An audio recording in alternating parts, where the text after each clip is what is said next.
more as far as round 2 of India-U.S. trade talks underway is concerned. Both sides are trying to navigate the high-stakes tariff and trade issue. Democrats back in U.S. have warned President Trump that his tariffs risk losing India at a pivotal moment. Democrats Sydney Kamlager-Dove has said that the U.S.-India relationship had been at its strongest, citing Quad cooperation, defense technology and supply chains. She added that tariffs on India are now higher than those on China, which could weaken the strategic partnership. She used Prime Minister Modi and Russian President Vladimir Putin's photo as a poster and said it was the U.S. and not India which was undermining this partnership. Kamlager-Dove also criticized high H-1B visa fees, saying they undermine the contributions of the Indian professionals in the U.S.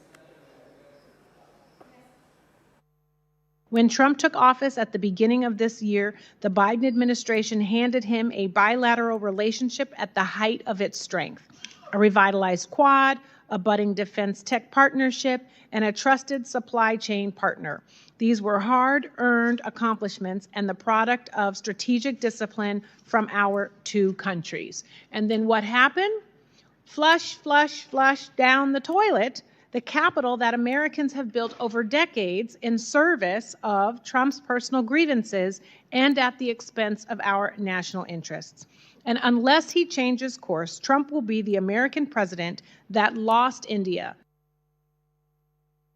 My colleague Akansha Sarup is also joining us. Interestingly, the U.S. lawmaker there mentions Trump's personal interests.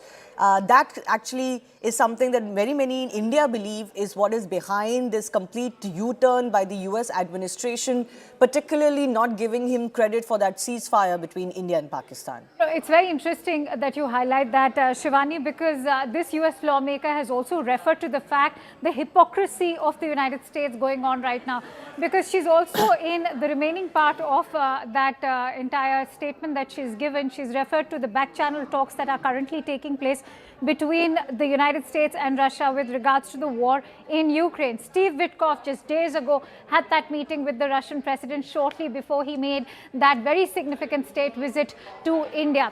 And, you know, that image of Prime Minister Modi with the Russian president is being used as that big talking point right now. They're saying that what was the point of slapping the additional tariffs of 25% when US itself is involved in these back-channel talks, and why was there a need to then send Steve Witkoff to the Russian president? It's not just her. You also have Pramila Jayapal, in fact, raise the issue of tariffs, how it's not just tariffs impacting the Indian economy, but the US economy themselves. In fact, Pramila Jayapal has referred to a fifth-generation business of the Americans themselves, how they are bearing the brunt.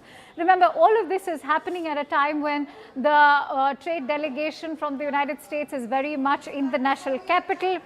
Lawmakers from the Indian side are, of course, very optimistic that a deal, or at least the first tranche of the BTA, should be finalized by the end of the year. But we've been speaking to sources from the International Chamber of Commerce, and they're saying that if not by the end of this year, perhaps by, say, the first trimester of 2026 is when we can expect some finality. But the major roadblock, of course, has been the focus on agricultural products. The United States wants the Indian market to be opened up, and more importantly, just 2 days ago at that roundtable that the US president had with the farmers, it was also highlighted that rice happens to be one of the biggest exports coming in from India, and he in fact used the term that India is dumping rice in their market, which is of course not true.